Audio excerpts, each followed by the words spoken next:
to Is This Good? The show where we boldly, conclusively, and scientifically decide what things in this big wide world are good. I'm Matt Austin, and with me, as always, is production powerhouse Jason Doyle. Hello. Hi, JD. Great to have you here. And today's guest made me laugh really hard a little while ago, and I've wanted to have her on the show since. She's an amazing stand-up. She's one half of Two Dykes And A Mic, the hit podcast that's currently selling out live shows all across this beautiful country. And she's a real basset hound, a.k.a. a lover and appreciator of Angela Bassett. Ladies and gentlemen, it's Rachel Scanlon. Rachel, welcome to Is This Good? Hi, thank you for having me. Okay, what are you doing this week? You're running intervals, hill repeats, fartleks? Oh my god, I'm so glad you asked. It's taper week. The marathon is on Sunday. So Oh, you're doing the LA Marathon. Yes, I am. Yeah, That's so it is very strange to be, you build, you run, you're doing, 18, 20 miles, and then this week is like you run 4 and 2. I mean, I'm barely even sweating. But it's important. It's important. You got to let that body rest. I'm already carbing up. I'm carbing up big. I'm going to go ham. I'm like, it's spaghetti meatballs tonight. I am like fully stocked up. I'm ready to rock. I mean, I'm taking the carbohydrates a little too far, and that's my choice Fine. as an athlete. You need them. Your body needs that energy. This is your first one, right? Yes, this is my first marathon. Yeah. I ran a half marathon once, and then I was like, okay, that was way too fucking easy, obviously. So then I was like, I have to do the full marathon. And then as you're training for a full marathon, you do halves along the way. Those are, what is that? That's like child's play. So do you have a goal time? I'm like, my goal time is more so I want to complete it in a way that feels the most efficient for me. Okay. But I'll probably do it around 4:20. Okay, so I've seen some of your Nike Run Club screen grabs that you've posted on social media. You're so obsessed with me, Matt. I know. I'm like I'm going full Nardwar here. I gotta say, you're running fast. If your long runs are any indication, you're going to do this way faster than 4:20 because you're running 9-minute miles for like 18 miles. Am I wrong? You're not wrong. I'll tell you what. It makes no sense. I had no idea that I would be. I had no idea I'd be so good at everything that I've ever tried in my entire life. I had no idea. But I'm running like fast. Yeah, I had I did a 12-miler that was like my average splits for the 12 was like 850. Like that is so fast. And I need you guys to understand that I am not tall. I am 5'4", and I'm very top heavy, okay? I am a busty bitch. Like, I am moving a lot of substance. So the fact that I'm even able to, like, get these miles in, like, I'm out here, I'm running for the thick-chested bitches out here, just, like, let top-heavy dykes run the LA Marathon. But thanks for dropping the term a busty bitch, because now we definitely got people going from the podcast to the YouTube channel just to check it out. So we do thank you for that free advertising. How have the live Two Dykes and a Mic shows been going? Because I know you were on this tour, but I'm seeing again through your social media because I am obsessed with you. Yeah. You're selling out huge places. It's crazy. It's absolute mayhem. Because we toured before the pandemic. We did a few runs. They were great. They were awesome. And then this was our first longer, outside of California. Even we do like San Francisco, we do the Bay and stuff. But we went like East Coast. We went like all over Florida. We did Boston and New York. And we're doing like 22 cities.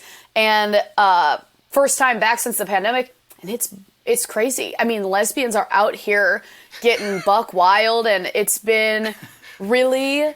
In what sense are they getting buck wild? Watching a live they're not podcast? just showing up. I mean, they're showing out. Like, they're getting rowdy. They're, like, staying for 2 hours after to, like, buy a hat. Like, they're, like, hooting and hollering. It's, like, their night out. You know what I mean? They come up to you after, and they're like, this is my wife, Angela. We fucking love you. They're hardcore. It's, like, really, honestly, it's, like... It feels like magic to get that many gay people together in one place is truly like some of the best times. And I feel like bad for straight people. I feel bad for straight comedians. I feel I mean, already you guys have to be straight, which is devastating. And then on top of that, you don't get to have like the queer community coming out to live shows is like it's magical. And with like these venues that we're doing, I mean, we're doing comedy clubs, you know, I'm a stand-up comedian, and then we can use their equipment very easily to do a live version of the podcast. And then these last few venues, we were doing like small music theaters, and I'm like, they're packed. That's I mean, so it's cool. crazy. It's crazy. Yeah. Well, congratulations on that, and also congratulations because you're doing an hour soon. Now, I was excited because I saw it on Instagram. Reserved 2 tickets in Los Angeles. This is April 7th, if you're around. Yes. Then I went to your Instagram, and you posted it, and you said, let's pack this theater full of queers. And I said to my girlfriend, I don't know. We are once again taking up space. No, please listen. I love a gorgeous sprinkling of heterosexuality like throughout. You know what I mean? Just like we'll a be the respectful Parmesan amount. cheese on top of the. Exactly. You know when you get like an iced chai and they just put like a tiny little bit of nutmeg on there? If you're fancy, a little bit of cinnamon. That's like a drizzle. That's like you guys. Yes. Yeah. I'm so excited. Also, a whisper of heterosexuality. There's like also certain bits that I do feel like the straight community really appreciates in my set in a way that is like, it's very sweet. You know what I mean? My comedy knows no bounds. You can't really put me in a box. You know, am I an athlete? Am I a gay icon? You know what I mean? Like a multi-hyphenate. You know what I mean? Like I've got like a Midwest heart, but also I've had a kale smoothie. Like you can't really decide. You know, you have to come see the hour to really get the full picture. I'm glad you said you were from the Midwest because that was one of the questions I had for you. Before we get into housekeeping, a quick bit of follow-up, and it'll tie into being from the Midwest. So last week, Rachel, I had on this podcast my good friend, JD's coworker, a very popular NBA analyst named J.E. Skeets. And I want to get your take on this. So are you from a small town in the Midwest? I'm from like a bigger town in the Midwest. I'm from Bloomington, Minnesota. The home of Minnesota. the Mall of America. Yeah. The home of the Mall of America. That's the as big as it gets. Yeah, and the airport, and it's just, I mean, it's basically Minneapolis. We're like we're right there. Okay. So you might not answer affirmatively on this, but are you on the notable persons section of Bloomington's Wikipedia page? I doubt it. You know, You doubt it. I feel like because I left there, and I think what would be most noted, they would be like, I was the homecoming queen in Bloomington, so I was in the paper. Okay. But I think it stops after that. I was like, that's got to be it. So you could break out the microfiche, go get that clipping of you being the homecoming queen, and maybe use that to annotate on Wikipedia. Yeah, I would love that to be more of my credits. I don't know why people don't bring it up more. I wish I'd known. I would have definitely introed you as 2000 whatever's homecoming queen. Okay, but here's what I did. So my friend is from this very small town in Ontario called Stratford, Ontario. You may know it as the home of one Justin Bieber. Okay, but not a ton of other famous people are from there. So I saw there was like 60 people on the notable persons section of Wikipedia for his small town. I added him. I annotated it, okay? It stayed up. Until yesterday. No. Someone messaged me and said, they took it down. They took Jay Skeets' name down from the Wikipedia. So I went on, and you can click on like the editing history, and I see that someone yesterday edited it out. Who is this person? Magnolia677. Of course, my greatest enemy right now. Oh my god. Classic Magnolia 66 motherfucking 7. If it had been Oak 452, we would have had no problem. No issue. But this Magnolia, they're a little big for their britches. Who's got the... Magnolia's got too much time on their hands. Oh, you have no idea, Rachel, because Magnolia 677, I might not want this smoke. They have made over 117,000 edits. Have to be so lying. much. Okay, then this, I didn't even know this. Then you can click into their user profile, and you can see the correspondence of people that have been angry that they've taken out their edits. This person has so many conversations that Wikipedia has archived the conversations in 27 different folders. Each one of those folders has multiple conversations. I can't tell you how deep I dug. I want to read you some correspondences. So this is a user called Invasive Spices. Hello, Magnolia677. I see here that you have a habit of removing relevant, neutrally phrased, reliably sourced material from pages, rarely give understandable edit summaries, and many users have asked you to stop. Certainly, at no time is it acceptable to refuse to discuss your edits and engage in personal attacks. Stop your disruptive editing immediately. If you continue, you may be blocked. Then this one chilled me to my bone. This one is from March 1st, 2023. So this is recent, Rachel, okay?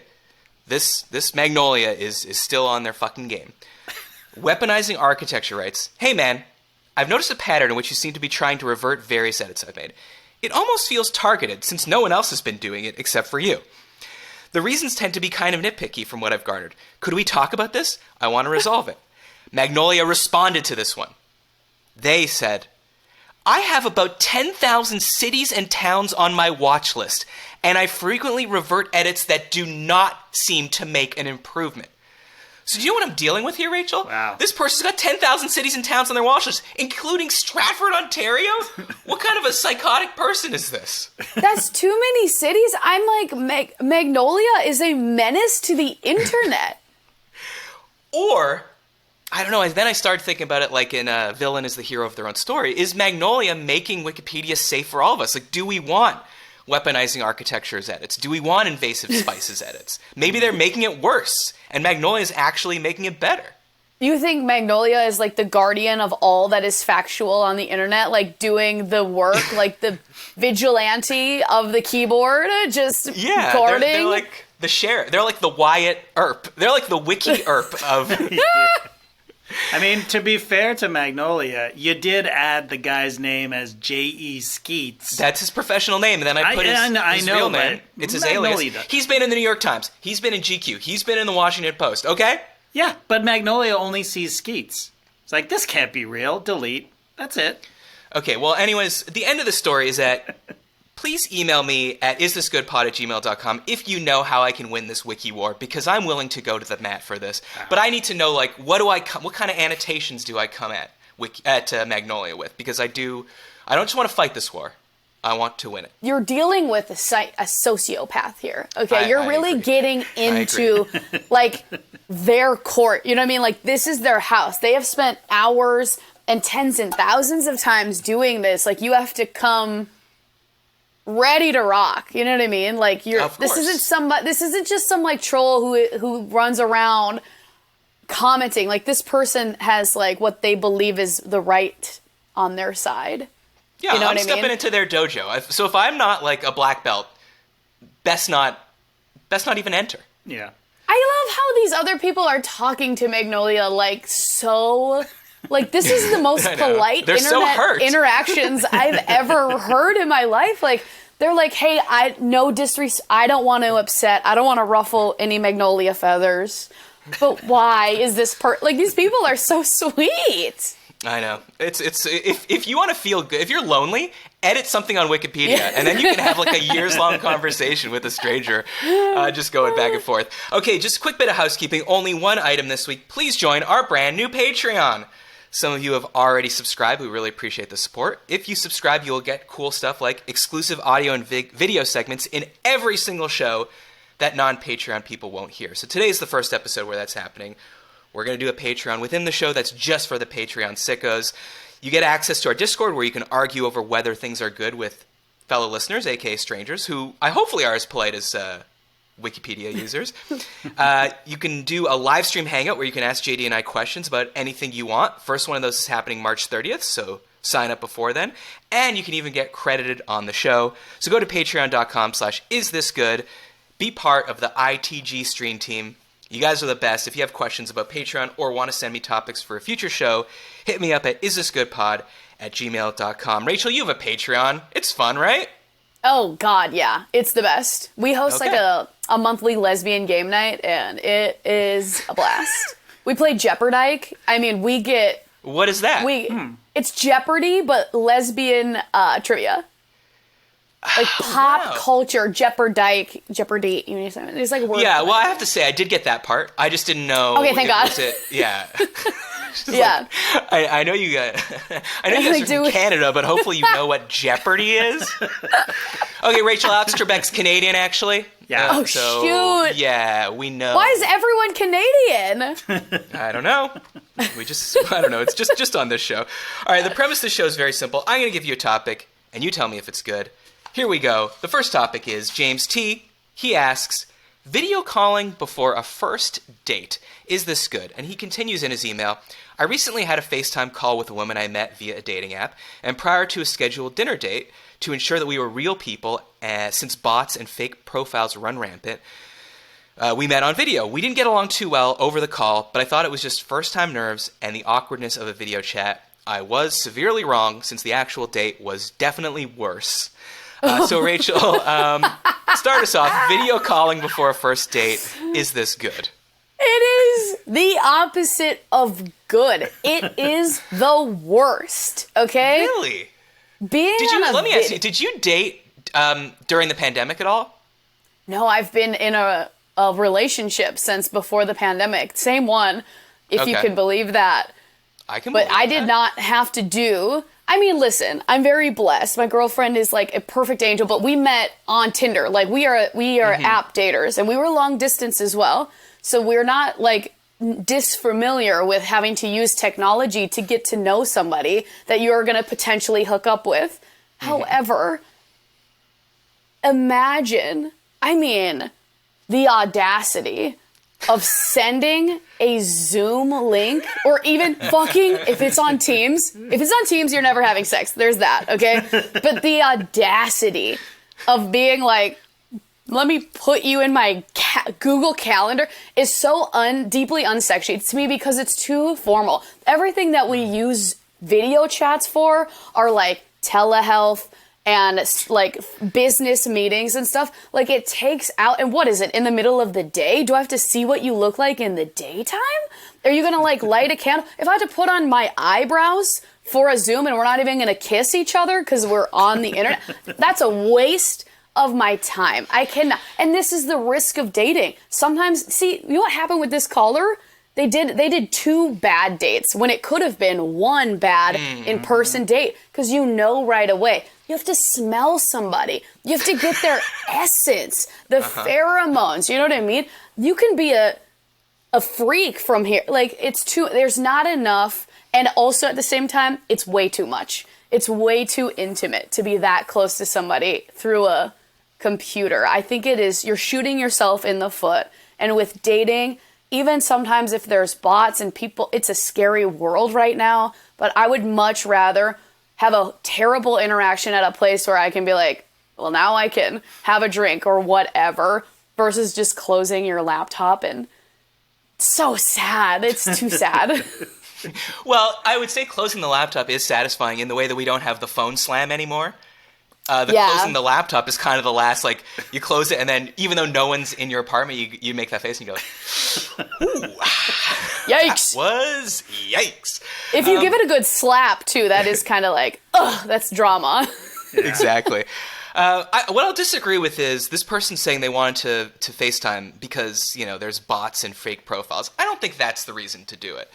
The reason I asked you if you were dating at all during the pandemic is because I was, and it was the first time that I did a FaceTime call before we met, and that was because basically it was so much effort, and everyone was so freaked out, like in the 2020s, if we can all remember back, to meet in person, that it seemed like, let's at least do this because it won't waste our time, and it'll make us see if it's a worthwhile thing, and it's just easier to do, whereas like planning a date seems to be much more rigorous these days.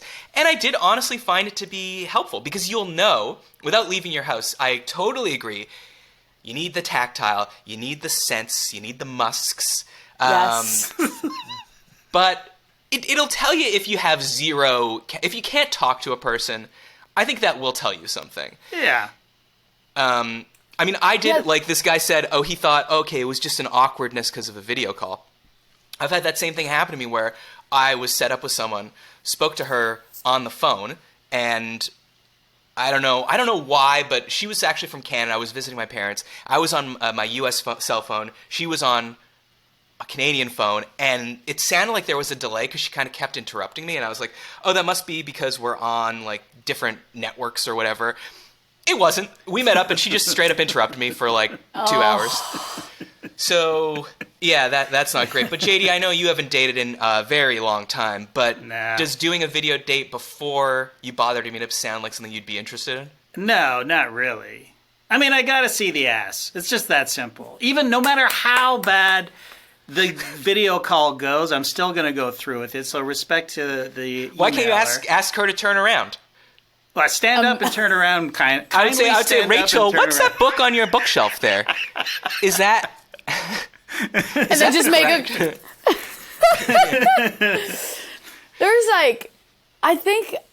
I don't know, Matt, you were saying, like, if you're using it to be like, I don't want to waste my time, I think there's something, and maybe this is, like, a difference between queer dating. Like, I don't date men at all, and even when, like, I'm like, waste my time. You know what I mean? I'm like, this is a part of, like, please waste every ounce of my time in person. I'm like, even if it's a bad date that doesn't have connection, it's like, you're still out with, like, a woman. Queer community is so much smaller that there's less, like, opportunity to be like, next, I'll just move on. I don't want to waste my time. Like, I'm like, there's not as many of us, so it's like, let's draw this out. We got, like, 7-hour first dates that are, like, bad.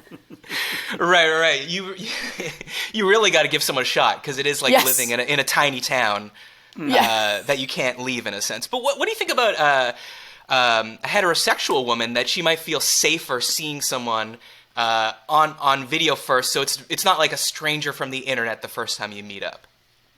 Yeah, I do feel like that is like that's a powerful, hot, straight girl move.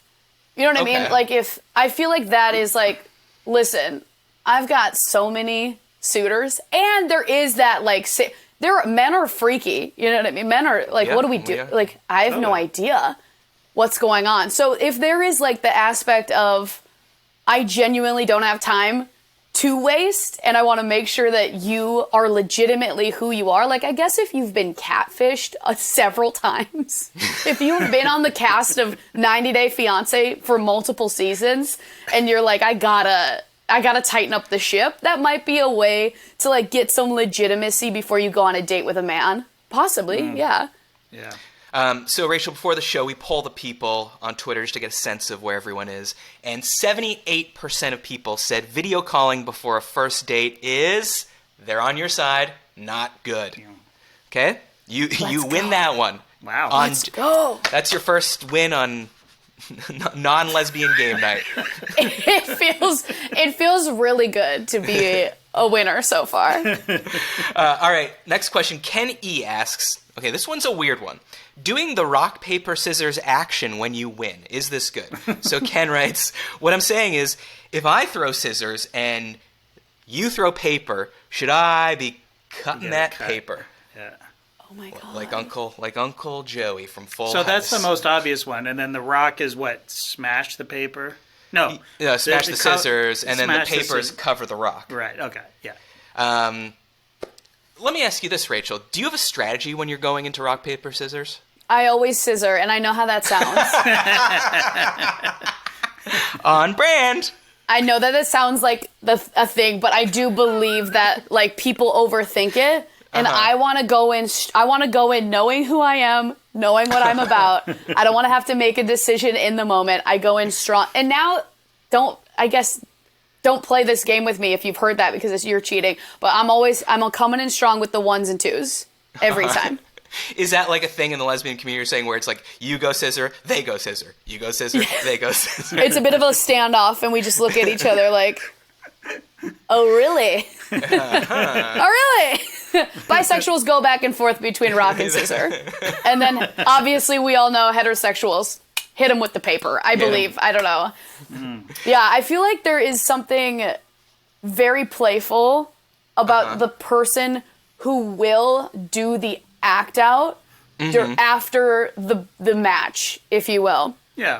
That, to me, is the sign of, like, somebody who's my type of a person. I love somebody. First of all, if we're doing rock, paper, scissors, I know we're probably having a fun, silly time. Like, when was the last time you got to do that? Like, that to me, because I love games. I love to play cards. I love to, like, play Mario Kart. Like, I'm always, like, I'm playing pickleball constantly. Oh, my God. So- JD? Let's talk. JD? Let's talk. Go ahead, JD, if you have any questions. I've No, never it's played, fine. but It's JD is fine. an expert. Well, I'm playing not. doubles. My wife is obsessed. She's playing pickleball right now, actually.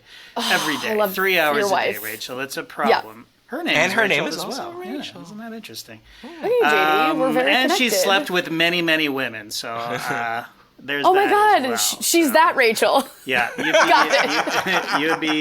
you'd like her. Her. Listen, as far as the rock, paper, scissors goes, I do enjoy the playfulness of it, but it's always 2 out of 3. I always do a 2 out of 3, so it's bump, bump, bump, bump, bump, bump, bump, bump, bump, bump, bump, bump. So it has to be on the final one. And let's if be you honest. win, it's a little capper. Yes, it's for the final one. You do the snip, snip, snip, or the rock over, rock over the scissors kind of thing. But yeah, it's always 2 out of 3, though. No, is that just me or? No, 2 out of 3 is an absolute must. You're still Yeah. getting your rhythm the first 2. And are we all in agreement that in terms of hand games to decide like who's going to go first in something, paper, rock, scissors is the best one over, let's say, like an evens or odds or an eeny, Did you meeny, say miny, mo? paper, rock, scissors? What? Oh, Rob. Oh, that's how we say it in Canada. Just kidding. Do you normally lead with the paper? He's a straight guy. What do you expect? Like, what's happening here? I'm sorry. I apologize. I'm so embarrassed. Okay, do you say evens or odds and evens? I don't even I don't even know what what the fuck is. that is. Odds and is evens. that? You put a finger behind your back. Oh, never One done this. or two, and the other person says odds or evens, and they have a one. They say evens, and if you put a 1 and they put a 1, that's evens. Or Oh, if you they both say- do it. Yeah. What? Am I crazy now? Well, I've I don't never know if I've heard of ever this. done that. Yeah. Okay, it's And then- like eeny, meeny, miny, mo for people that are older than 7, you know? Eeny, meeny, miny, mo has no integrity. You can keep changing it back and forth. My Right. father said not to pick this, you know? You're But right. evens and odds has integrity. You're right. And Or can't you just change your fingers at any point? Yeah, but If you're a it cheater, doesn't. It doesn't why really would you- matter, though. It doesn't I'm not a really Bring it matter. out at the same time. It wouldn't matter, right? Yes, exactly. It wouldn't Yeah. matter. Yeah, because you could outthink them. They could say evens, and you could be like, "Oh, they're holding a 2, so I better put down to a 1." Yeah, right. Okay, well that went over well. I'm glad we're all on the same page. LOL. Well, with the actions of the Yeah. rock paper scissors. I will Yes. say also another reason why it is good is because I really love any opportunity to like touch the hand of an opponent. You know what I mean? Oh. If you're gonna beat them, it's kind of nice to give them a little like, hey, like Make a connection. I Can't love do I that love over to Zoom. touch. Yeah, you Yeah. can't. You gotta touch. Rachel, getting back to pickleball, very, very, very briefly. How Yeah. do you pick who serves first? Do you do the spinning racket thing? Who serves first on our courts? Whoever starts on the left side closest to the gate starts, Okay. and then they So- rotate that every Right. game. So it's house rules over there. House, yeah. I like Okay, it. maybe try evens and odds next time. Decide who serves first. I gotta try. I gotta bring it up with the pickleball league. Okay, one last quick question about rock paper. So see, now I'm second guessing There you myself here.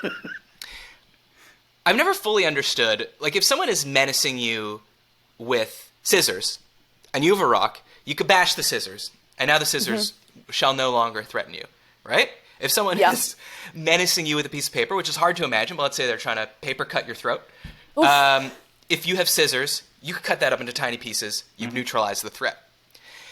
But if someone has a rock and you put paper on it, it's still a rock. It's still just as heavy. If someone hits you with that, it's not helping you out at all.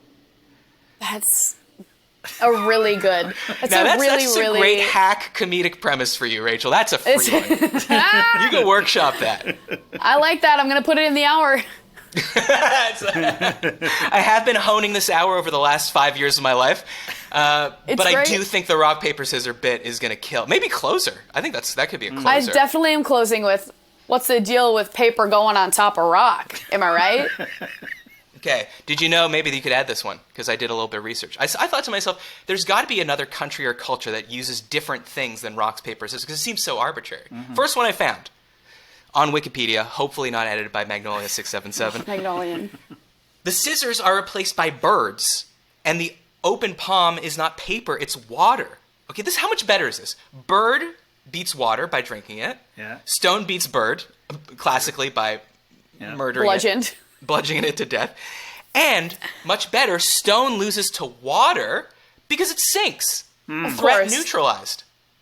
So I think I'm going bird, stone, water from here on out. I think that's actually so beautiful. It's very serene. It's like gorgeous. I know. Why do we have the worst culture, Rachel? I don't know. True.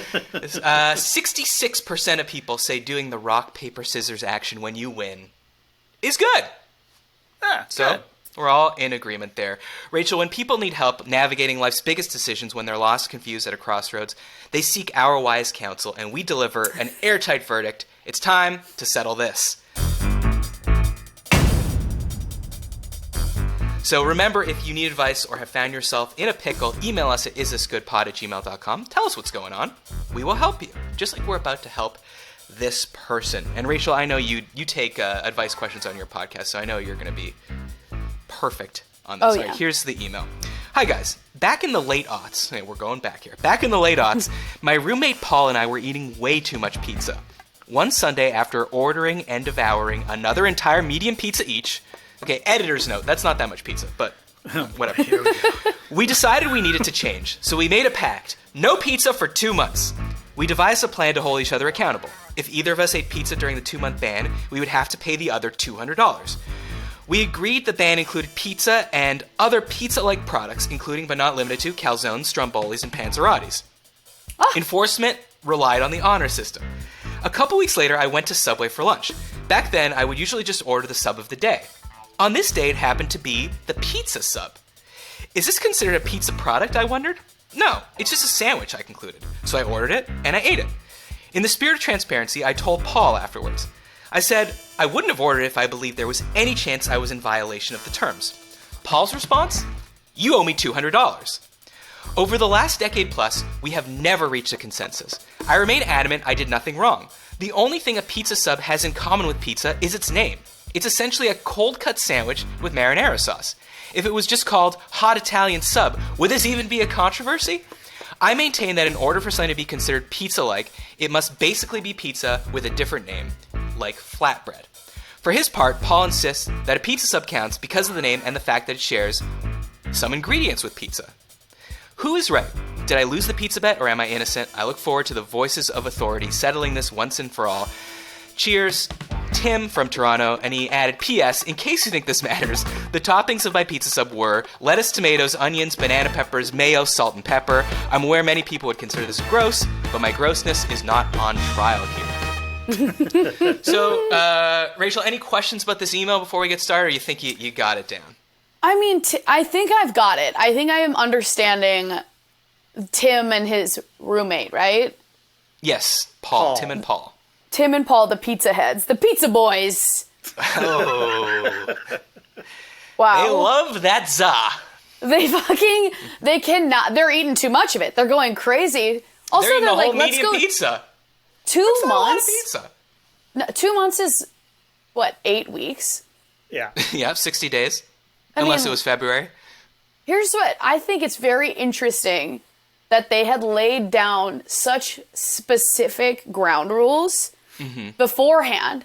Like, they were very clear. They explicitly named the items that were also accounted for, the calzone, Considered and then those pizza. other names of things that I had not heard of, which made me sad because I love carbs and cheese. Okay, you got As a you know, I'm carbo load trained. with a stromboli. What is a stromboli? It's all like covered. It's a calzone. It's an inside-out yeah. pizza. It's a panzerotti. It was the same thing. I'm surprised they didn't list like a pizza roll, like is a pizza roll count, or like a hot pocket? Let's go through it. Hot pocket for sure counts, right? Yeah. If a stromboli or a or panzerotti calzone. counts, a pizza bagel, I think we can all agree that counts. I think that counts. Yep, Okay, as he said, a flatbread, I think we could agree that counts. of course. Okay, now let me get on my high school book report shit for a second. Mm-hmm. The Merriam-Webster Dictionary defines pizza as a dish made typically of flattened bread dough, spread with a savory mixture, including tomatoes and cheese, and often other toppings, and baked. First of all, not a well-written definition, Merriam-Webster. My problem is flattened bread dough. Is Detroit-style pizza flattened bread dough? Is Chicago-style pizza flattened bread dough? So what I'm saying is, like, this guy was eating it on bread, which I think we can all agree is not flattened bread dough. Correct. Well, I think it's way more ingredients based. The second that we're changing the form of the pizza and we're now identifying that as still under the umbrella of the deal that they made, I think it's less of, is this a pizza, and more of, is this under their explicit agreement to not have pizza-like products. The second we're going into calzone land, flatbread land, we have deep dish, which is, of course, a pizza. Then I'm like, the sandwich that he ordered, I think it's very key, the marinara, to me. The marinara, to me, is you're now stepping into pizza territory. We all know that you have now crossed a line. And the fact that he's even asking us, I think his gut, I think Timothy knows. I think Tim knows. And I don't think it was intentional at the time. But the second you bite down and you taste that carby, marinara cheesy, you're like, oh fuck. Oh fuck, I know what I'm... You know when you quit cigarettes and you're like, I'm gonna vape. You're like, I'm vaping. And you're still getting the tobacco. Like, this is the same... And you know you're still getting that fix. So I personally believe, whether it was intentional or not when he ordered the sandwich, that the offense is clear. Not just in name alone, but in marinara alone. I agree with you, Rachel. I'm on the side of Tim is wrong here. He's got to pay up the $200. He's lucky if Paul doesn't demand interest on that $200 because he is completely in the wrong.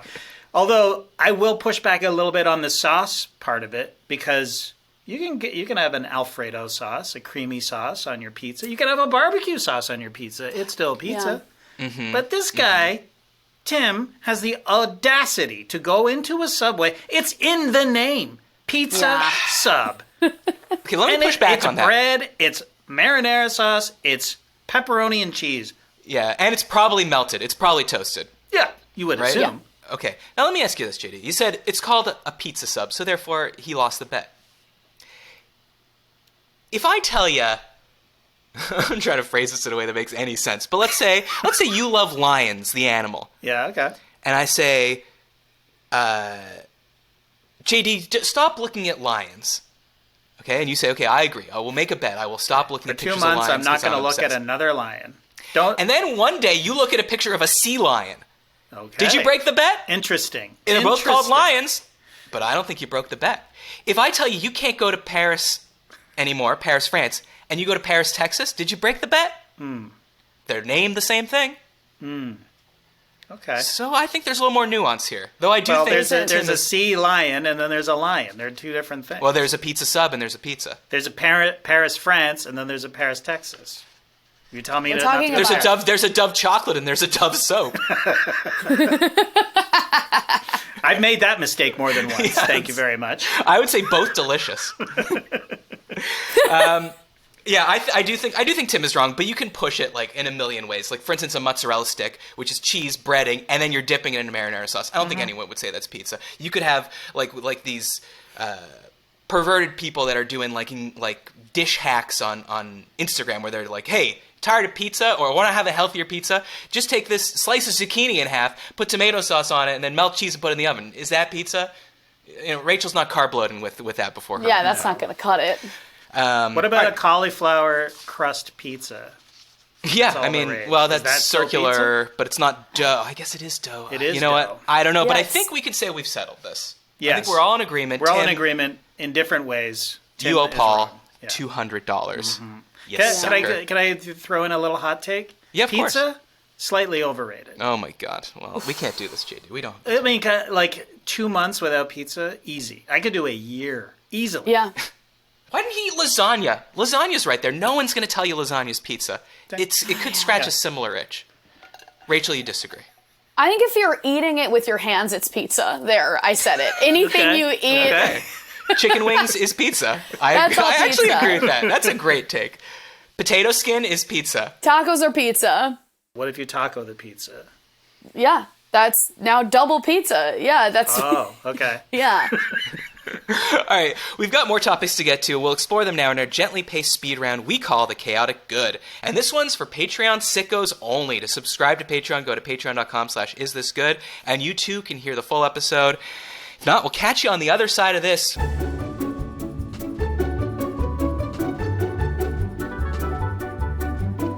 All right, Rachel, that was the Chaotic Good. Remember, if you'd like to have heard that, go to patreon.com/isthisgood. There's only one last quick thing to do, Rachel, and that's play Subjective Trivia.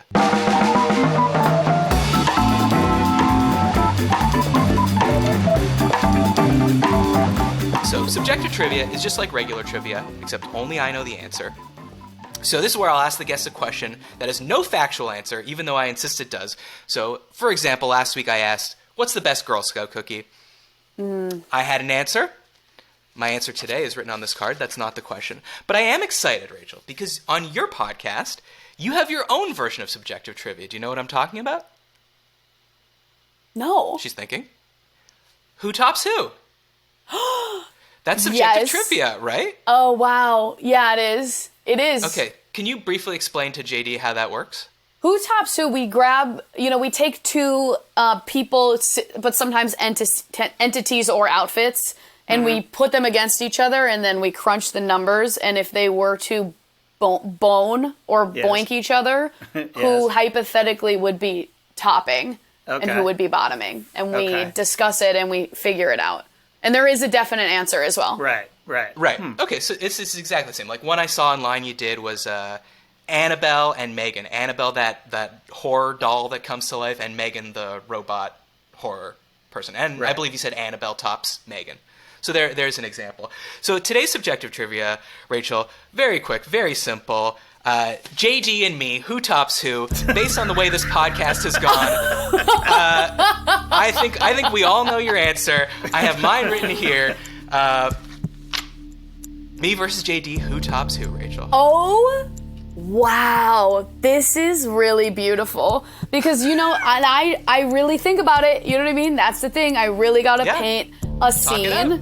And, because, we're looking at JD. He's got such, a statement glasses and, the long beard that feels more... And, Matt has very twinky hair in a very, beautiful way.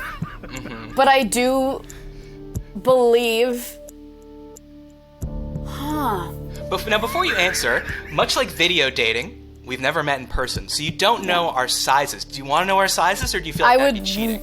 I would really like to know your sizes. Okay, JD, go first. Give us the stats as if you were a boxer. As if I'm 215 pounds, just under 6 foot tall. Okay. Reach? How many inches? About 8 inches. About 8 inches. About 8 inches. And that's uncut. Okay. Incredible. Incredible. JD 215, basically 6 feet. And I think this might solve everything for you, Rachel. A gentle 132, 5'5". Are you? Oh, I'm so glad I asked.